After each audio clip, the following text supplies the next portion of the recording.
Je viens de tomber sur une info, je sais pas si elle est vraie, mais en tout cas, je peux vous le dire, les fans du FC Barcelone, ils vont être contents. Juste d'entendre la rumeur, ils vont être contents. Parce que vous pouvez le voir juste derrière moi, Lionel Messi avec le maillot du FC Barcelone. Comme vous pouvez le voir, c'est pas l'ancien maillot du FC Barcelone. C'est pas les anciens maillots qu'il a portés, mais c'est bel et bien le maillot de cette saison. Et est-ce que vous comprenez? Est-ce que vous comprenez là où je veux en venir? Et on peut voir que le FC Barcelone a l'intention d'essayer de signer le retour de Lionel Messi en prêt dans le cadre de ce qui est décrit comme la dernière danse. The Last Dance. Lionel Messi qui finit tranquillement au FC Barcelone. Peu importe, on supporte quel club. Au fond, on est tous fans de football. Et voir ce transfert se réaliser, ça serait un bonheur pour tout le monde en fait. L'histoire, elle serait magnifique. La boucle, elle serait bouclée. Lionel Messi qui revient au FC Barcelone. Et en plus, je suis sûr, je vous le dis, je suis sûr, il pourrait encore dépanner parce que c'est Lionel Messi. Même à 54 ans, il pourra encore dépanner parce que c'est Lionel Messi. Est-ce que ça serait pas beau?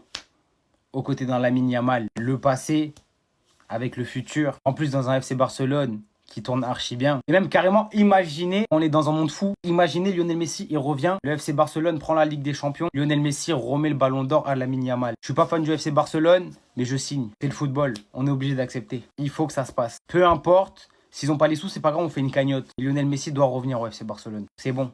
Je me suis fait les histoires dans ma tête. Je veux que ça se passe. Lionel Messi vient de nous déclarer son but préféré de toute sa carrière. Et la réponse, je m'y attendais pas du tout. Bon, vous allez tous être choqués, hein. Après, c'est sa sensibilité à lui, comment il a vécu le but, tout ça. Le but en finale de Ligue des Champions face à Manchester United en 2009. La tête sur Van der Sar. Regardez la tête de Van der Sar. Et la vérité, bon déjà des têtes, on sait très bien, il en a pas mis 350 dans sa vie, mais je m'attendais tellement pas à ce qu'il dit ce but. Après c'est vrai que ce but, il reste iconique face à Manchester United de Ferguson en finale de Ligue des Champions. Son premier but en finale de Ligue des Champions. D'ailleurs, faut pas oublier, ça lui offre quasiment le Ballon d'Or 2009, son premier Ballon d'Or. Alors moi, personnellement, je pensais qu'il allait dire un de ses buts. Je vais vous montrer, d'ailleurs, c'est mes 3 buts préférés de Lionel Messi. Personnellement, avant qu'il réponde, je m'attendais à ce qu'il dise ce but-là. Donc voilà, l'humiliation sur Boateng, ça lui a coûté presque sa fin de carrière. Après, la petite pichenette sur le meilleur gardien de l'histoire, Neuer du pied droit en plus. Non, ce but, c'était trop. En Ligue des Champions, en plus, demi-finale ou quart de finale, je me rappelle plus. Non, ce but, il est iconique. En deuxième, après, c'est vrai que cette année-là, on gagne pas la Ligue des Champions, donc c'est moins iconique, mais ce coup franc de Messi. En plus, on l'a tous vu en direct. 2019, on était tous affolés du foot. On l'a vu en direct. La prestation de Messi ce soir-là, XXL. Même pas XXL, double XXL. C'était trop. Il était trop méchant ce soir-là. Et le troisième, celui-là, en vrai de vrai, non, je pensais qu'il allait dire ce but. Le but maradonesque, qu'on l'appelle comme ça, où il dribble tout le terrain face à Retafe en 2007, je crois. Ce but de Messi, c'est du n'importe quoi. En plus, en début de carrière, il annonce la couleur. Le mec, il te dribble tout un terrain. Il te rappelle déjà Maradona à 18 ans, le frérot.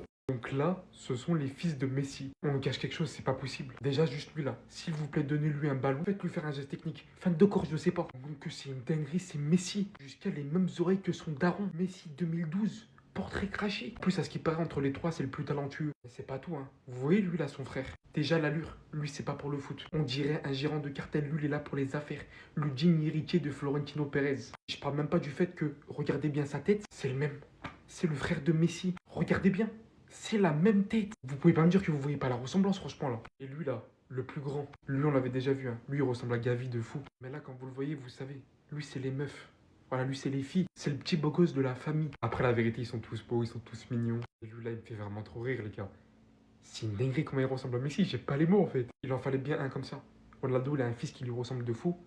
Messi aussi, maintenant. Mais en fait, on le voyait pas au début. Mais là, maintenant qu'il a grandi, on s'en aperçoit de fou. En tout cas, j'espère vraiment qu'il y en a au moins un des trois qui aura comme même passion pure et simple que leur père, le football. Il faut que Messi ait un héritier. Il faut que son nom reste dans le football. Il a jamais rien coûté.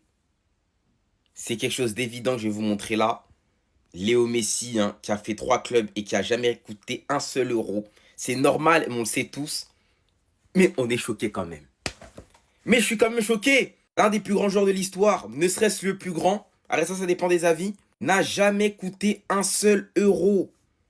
Il a fait Barcelone-Paris pour 0, Paris-Inter pour 0. Vous savez que le seul moment où il a été acheté, c'est quand le Barça sont partis chercher au New Old Boys, là, ou New Boys, je sais pas quoi. Sinon, c'est que des départs en fin de contrat. Et c'est d'autant plus choquant quand tu sais que, par exemple, un joueur comme Romelu Lukaku, lui, au total dans sa carrière, il a été transféré pour 369 millions d'euros. Vous imaginez? Même quand on regarde son plus grand concurrent CR7, CR7 lui a été transféré pour 247 millions, que ce soit son départ du Sporting à United, de United au Real à plus de 100 millions, et de Real Madrid à la Juve à aussi à 100 millions à peu près. Et littéralement, on vient se poser la question, si Messi avait été transféré pour une somme, il aurait été transféré pour combien d'euros? En 2019, je crois qu'il peut partir pour 300 millions. En 2014, les prix descendent, on va dire. En 2014, peut-être il part pour 200 millions. Et c'est une dinguerie déjà en 2014, 200 millions. Non, et j'abuse encore, peut-être normal 180. Franchement, c'est dingue de se dire ça. Le meilleur joueur d'histoire, il a fait 3 clubs et il n'a jamais été transféré, il n'a jamais coûté un seul euro. Le pire, les gars, le pire dans cette photo, c'est que la photo de gauche, là, Messi, il avait pas la calvitie. Non! Messi, il a jamais eu de calvitie en vrai de vrai. Il avait des cheveux, c'est juste que son ex-coiffeur, son ex-ennemi, parce que oui, pour moi, son ancien coiffeur, c'est son ennemi.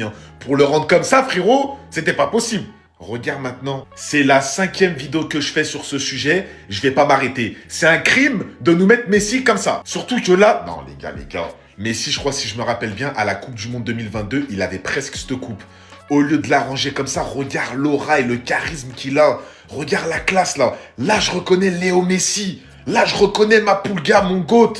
Mais là, frérot, qu'est-ce que tu nous racontes là? On dirait un vendeur de chez Lidl. On dirait, il vient de dire, il en reste des légumes en stock, si t'en veux, il en reste. Non, sérieusement, les gars, quand tu regardes les matchs de l'Inter Miami actuellement, la coupe de Messi, mais son coiffeur, les gars, c'est un génie. C'est un génie, le rattrapage qu'il nous a fait là. Je te jure, on dirait une dépression. On dirait un changement de dépression.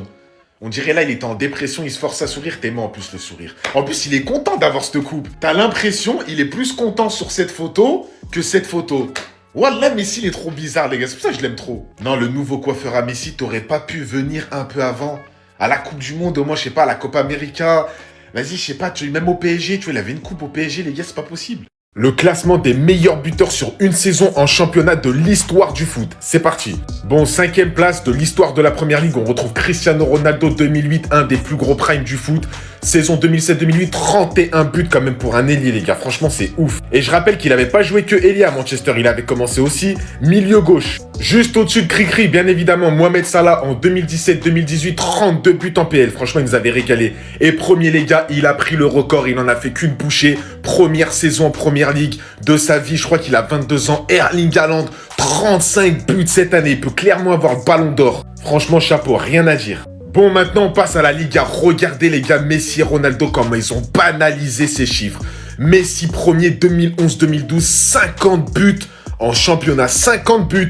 2012, son prime avec Guardiola quand il était faux neuf. Deuxième, Ronaldo 2014-2015, une version sous-côté de Ronaldo. 48 buts. Juste après Messi, juste après Ronaldo et juste après Messi encore. Mais franchement, les gars, c'est les GOAT. Voilà, c'est les GOAT. Et même en première ligue, Ronaldo, il l'a fait. Messi, 50 buts. Mais c'est énorme. Il avait mis 91 buts cette année-là, toute compétition confondue sur une année civile.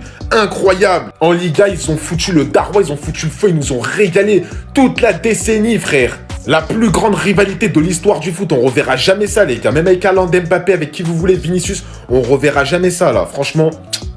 Et en Serie A, les gars, une version de Higuain grave sous-côté. Higuain à Naples, les gars, 36 buts, 2015-2016. Non, franchement, là, Higuain, c'était affolant devant le but, c'était trop efficace. Juste après, bien sûr, 2019-2020, on s'en rappelle, Immobilier. Bon, après, là, c'est des 1928, 1949, 1925. Mais Higuain, franchement, chapeau, un meilleur buteur de l'histoire en une saison en Serie A. Franchement, chapeau. Les gars, Bundesliga, je l'ai pas. Dites-moi en commentaire, mais moi, je dirais que c'est Lewandowski. Et Ligue 1, en vrai, je dirais que c'est Zlatan. Peut-être Zlatan ou peut-être Lacazette, Cavani, je sais pas. Dites-moi en commentaire, les gars. Dites-moi en commentaire, mais je pense que c'est Zlatan. Babax. Mais si, c'est donc ça que tu fais? En flagrant délit, on l'a chopé. Regardez-le bien, il a reculé le ballon selon la volonté de l'arbitre. Regardez ce qu'il fait. Regardez ce qu'il fait. En scred. Regardez. Ils ont pété un câble, les joueurs en face. Regardez sa réaction. Il va quand même tirer. Il n'a rien à faire. Je sais pas si c'est ce qui m'étonne le plus ou le tir qui va venir nous placer.